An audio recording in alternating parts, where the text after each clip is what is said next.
Hey everybody, this is Minion Soldier and this is the Piracy Show. Now, on today's show, Caterpillar versus Hercules. This is a topic that was debated over Discord this weekend.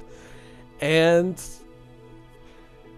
I have to say that it's very much, for me, I mean, any player, anybody out there, when you make a decision to buy a ship, it's as much a personal decision as it is a logical decision, because there are a lot of strengths to the Hercules, and perhaps you're seeing one of them here, though of course it's not built out.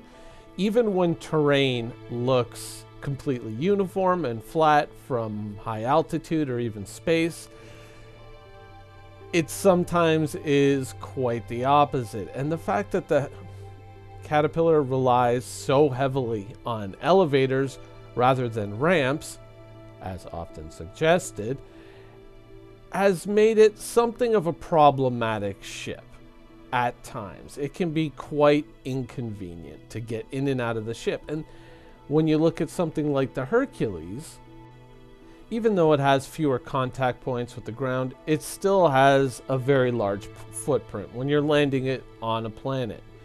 But it's those ramps. Ramps are probably one of the best ways to deliver a vehicle. And you can look at a Caterpillar and you can say, well, I could deliver a lot of space bikes possibly, or maybe even a Cyclone. But the truth is you're still going to have probably some issues finding a place where you can actually land this and discharge your vehicles.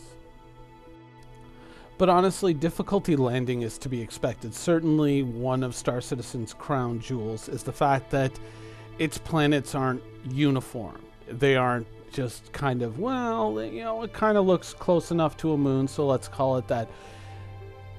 They really are dynamic environments. I mean, even Chelon with its, you know, Earth moon-like appearance still is something of a dynamic environment. Even though its colors are somewhat uniform, it still looks like a fairly realistic environment, and there's plenty going on there that can make it difficult to land even a ship like a Caterpillar, or certainly a ship like a Hercules.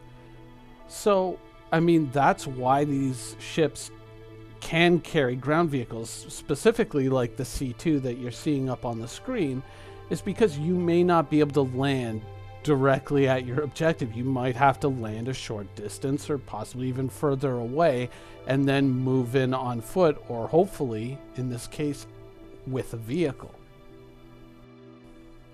Circumstances can have a major influence on whether or not you think you should buy a ship. I mean, if CIG were to say, hey, you know what, in the future we're going to do missions where you and your org might be tasked by the UEE to assault a Vanduul listening outpost on a station. It's heavily defended. They want you to get in there and assault that thing.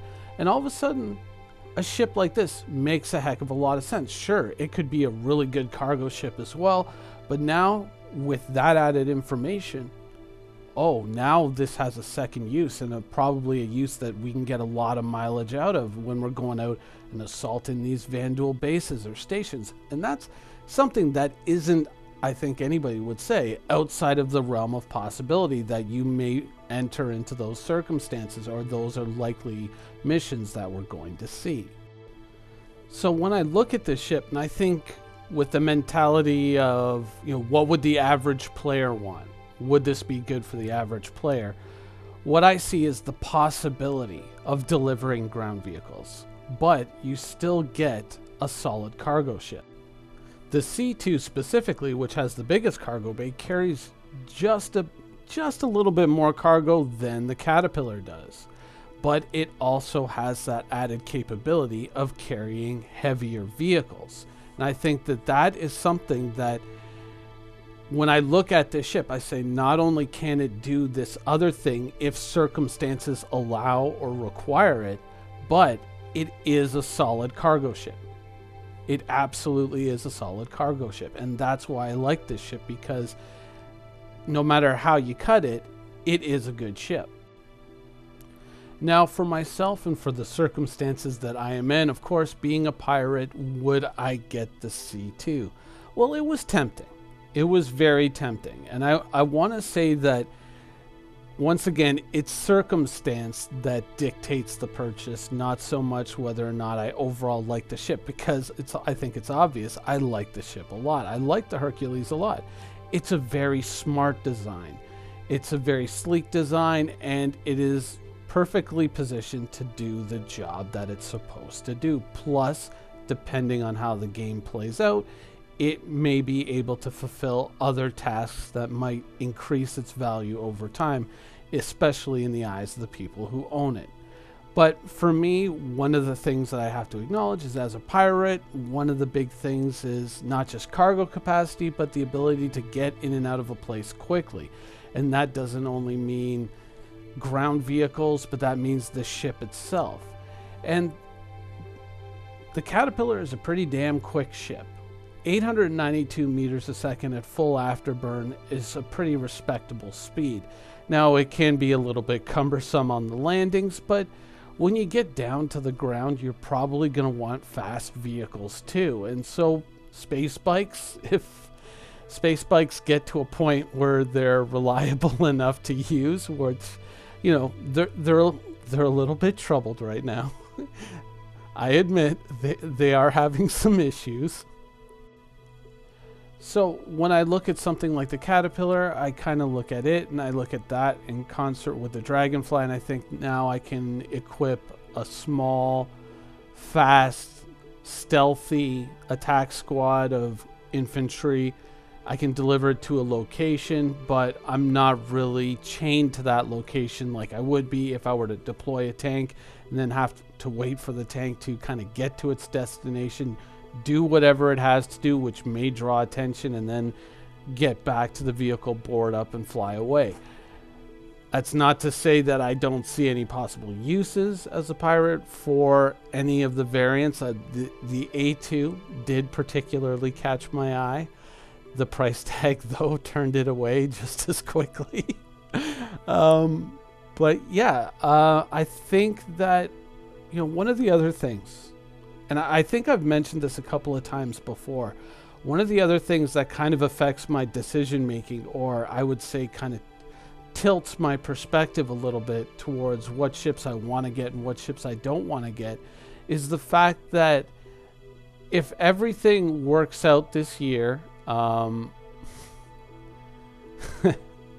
that's a great landing job. Yeah, if everything works out this year, I should be out of the production pipeline. Everything that I own should be finished and playable by the end of this year. And to me, there's also a certain element of one in the hand versus two in the bush, you know. If by the end of this year, everything is finished, it's flyable, it's in game, of course, everything's going to have to go back. Even this ship, the Caterpillar, is going to have to go back and get finishing touches put on it. But, you know, that's something I think that's nice. That the finish line, at least for me, is within sight. So I'm not sure if I'm really willing, if I'm really willing to give that up. But if you're looking for kind of like Minion's final verdict on the Hercules, if my circumstances were different in the game, if I were intending to fill another role other than piracy in the universe, I could definitely see this. I could definitely see purchasing the ship, most especially the C2.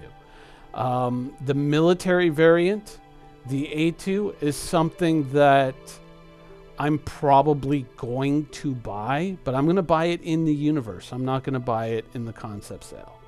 That'll be something that I pick up, because even though I see it as being powerful and probably something very respectable in the universe, something that'll certainly be very good for what it's designed to do, I still see that as a bit of a niche role within the universe, and I'm looking for the ships that I purchase. I look for omni-useful ships. I look for ships that are built around ideas that I can make immediate use of and constant use of, things that I could see being very important For instance, the ability to move a certain amount of cargo, the ability to salvage a ship, the ability to attack a ship unseen, the ability to hack, the ability to deliver a small ground attack squad.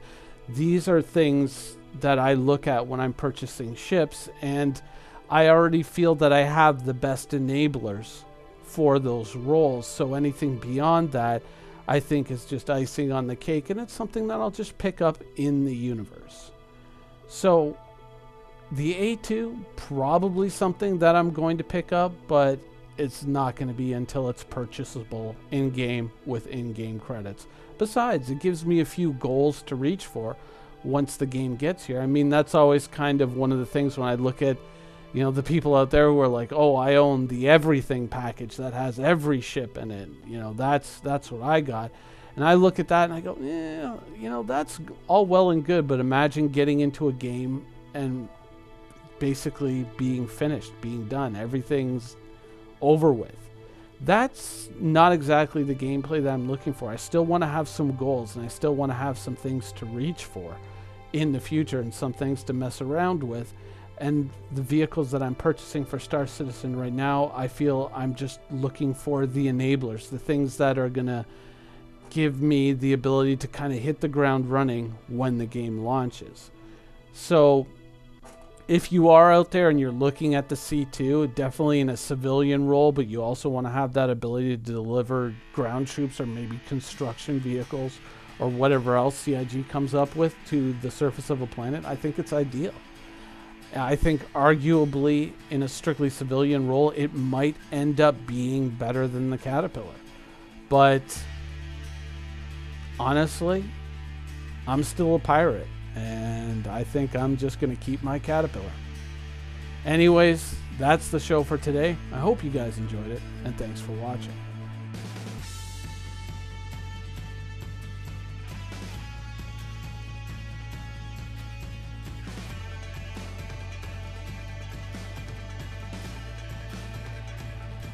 Thank you for watching. So if you want to keep up with the latest and greatest in the Star Citizen and Squadron 42's development, please follow us on our social media channels.